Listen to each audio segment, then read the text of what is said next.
Dawn of the Jedi, Force Storm, Part 1 of 5. The Jedi Oath. There is no ignorance, there is knowledge. There is no fear, there is power. I am the heart of the Force.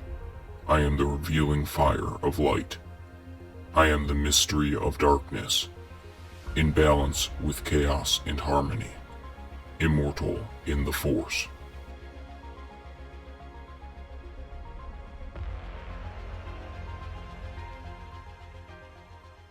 Our story begins a long time ago on planets far away, 10,000 years before our time.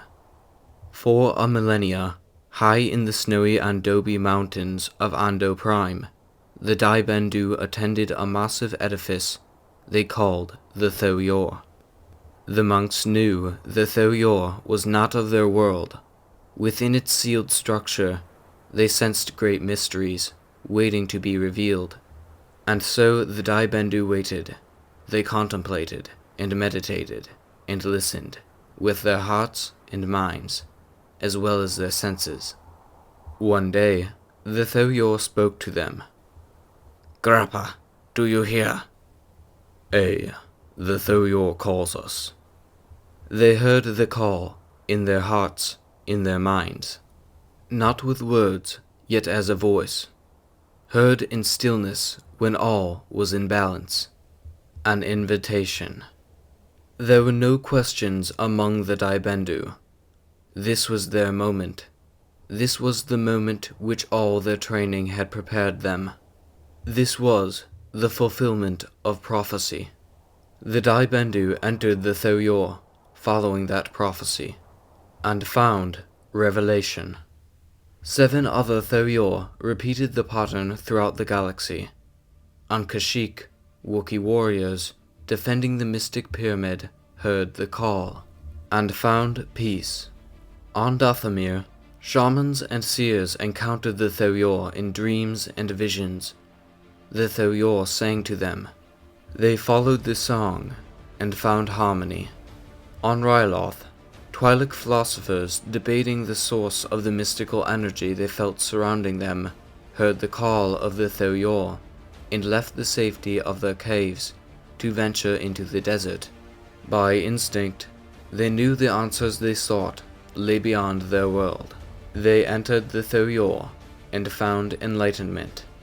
On Manan, Selkath scholars and scientists paused in their studies as the doors of the great Thoyor opened. They entered and found wisdom. The 8 Thoyor visited many worlds, gathering other scientists who heard the call, and sped toward the center of the galaxy. Within the deep core, where dark matter causes stars to collide, and space can warp in the blink of an eye, the Thoyor navigated the twisted paths between black holes and stars, arriving at their final destination, the planet Tython, where the ships gathered around the 9th and largest of the Thoyor. The planet heralded their arrival with great storms. On this world, the travelers felt the energy that surrounded them. The same mystical, primal energy, the same force, that had first called them to the Thoyor. On that day, the travelers became as one in the Force. The Thoyor left the central pyramid to take the travelers to their new homes on this strange world. One in the Force, these travelers from diverse and distant worlds also became one people. They became Tythons. The purpose of this gathering soon became clear to the Tythons. They were to study the Force, and to master the abilities it gave them. But truly knowing the Force would take more than sitting in deep and silent thought. Their lives became a moving meditation on the Force, a manifestation of the Force from within. Observing the world around them, they saw 2 moons in one sky, light Ashla and dark Bogan, and they understood the dual aspects to the Force, light and dark. The light defined the dark as the dark did the light.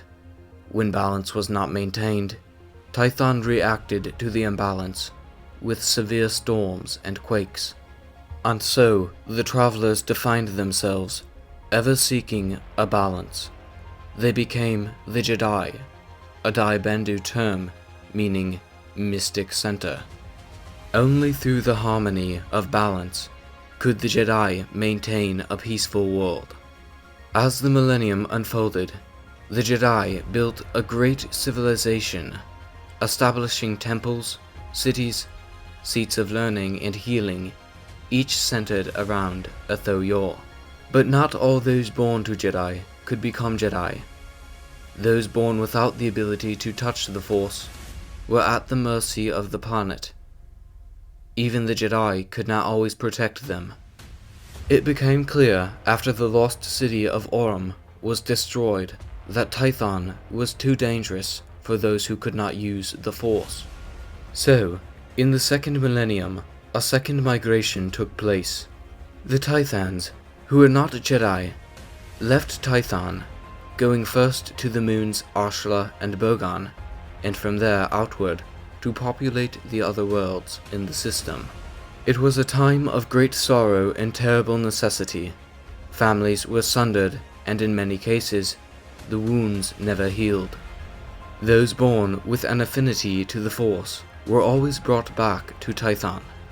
From youngling to apprentice, from journeyer to ranger, and finally to master, a Jedi grew.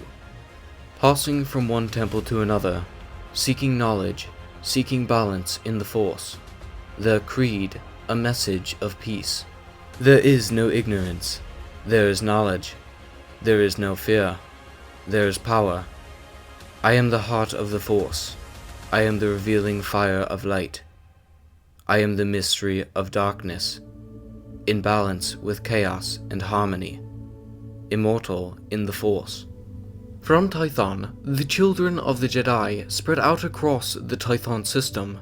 Traveling toward the sun, they settled on Sunspot, Maltera, Nox, and arid Krevkor. Beyond Tython, they settled first on Kalamar, the jewel of the Tython system, then Shikakwa, the outlaw world, then on the forest planet Skagora, and on the moons of the giants Obri and Ma, and even the outermost planet called Fairy's Gate. The Jedi intervened on the settled worlds as requested, or as the Force directed, but over the centuries they became mysterious, even feared, figures of legend, and sometimes figures of resentment. The children of the Jedi became estranged from their parents. One such was the despot queen of Shikakwa, Queen Hedaya, who first united the crime barons of her planet, then pressed the settled worlds to her service. In her pride, she would not be subject to the Jedi or the will of the Force. Her will alone would be supreme. So was born the Despot War. The children of the Jedi returned to Tython to wage war. The Despot army was great in number, but the Jedi had the Force as their ally. The Despot army was defeated at Kaleeth, the Temple of Knowledge. Queen Hedaya was slain, but every victory comes at a cost. Many Jedi warriors fell in that battle. Many more of the Despot's army died. Some of the wounds between the Jedi and their children have yet to heal. That was 12 years ago, before you were born. I hate Queen Hedaya. Shh, Rezi, hating is wrong. Yes, Master Ketu? Not necessarily, Haroon. Hate is understandable, as is anger. Anger has its uses. It can cleanse like fire. But one must never only feel hate, or only feel anger. That brings one out of balance. Queen Hedaya wasn't all evil. Many were genuinely devoted to her. To understand Hedaya, I must find where she lives in my heart. How I am like her. Nuh-uh, she's never gonna be a part of me. In the light, there is a darkness, and in the darkness, a light. It is the way with us all. Be a prisoner of neither Bogan nor Ashla. Strive to live in balance, as Tython itself teaches us. It is dangerous to do otherwise, and the danger is there, Always. Tatooine, a lush world where twin suns warm fair skies. A thriving world where the Kumaga live peacefully in gleaming cities along its blue seas. But that was before the ships of the Infinite Empire darkened the skies, before the Rakata came. Primitive these. Worth the journey, Zesh. Worth it to me. Yes, Praetor Tolkar. I sense little worth reaping in them, but I wouldn't. This is why I have you. Yes, Zesh. Yes, Praetor Tolkar. Which one? This one. Lunai! Monster! That was my son! You didn't need to kill him! We didn't need him at all. We are the victors. We do as we like with you. You have won this day, but the Kumaga will fight. We will fight until you are driven from Tatooine. Unlikely that. You have done well, Zesh. Finding this planet. Calling the sensitives. Yes, I think you are the best of the Force Hounds. And you are mine. Zesh's abilities are superior, Praetor Tolkar. It is a wonder Praetor Skalnas has not yet commandeered him. To take Zesh, Praetor Skalnas would have to meet me in battle, Ormoon. And Praetor Skalnas knows that. Praetor Skalnas has sent a message ordering you back to Biss. I am to stay to oversee the culling. I only conveyed order. You think me stupid, Ormoon? You think I do not know you are Skalnas' spy? You think I could not sense your lust for my command? Or feel your pleasure in relaying the order? Stupid that. Now you know why Skalnas will not face me. Praetor Tolkar, will you obey the command? Of course. As I am your Praetor, Skalnas is mine. Commands must be obeyed. Have the body properly prepared. All this activity has given me an appetite. Deep Core, the planet Biss.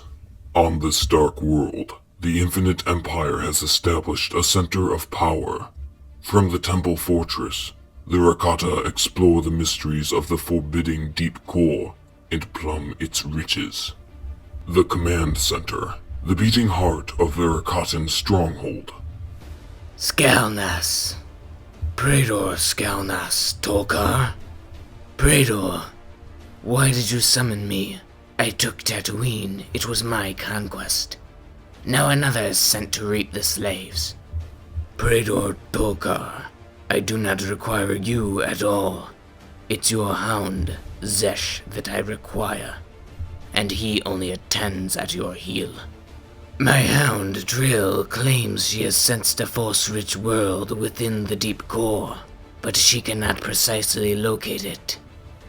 It is there, my Praetor. The Deep Core is a maze full of anomalies that skew the senses. The task of finding one world within it is impossible. Is that true, Hound Zesh? Is it impossible? For Trill, yes. Liar! Braggart and liar! I'll take your skull!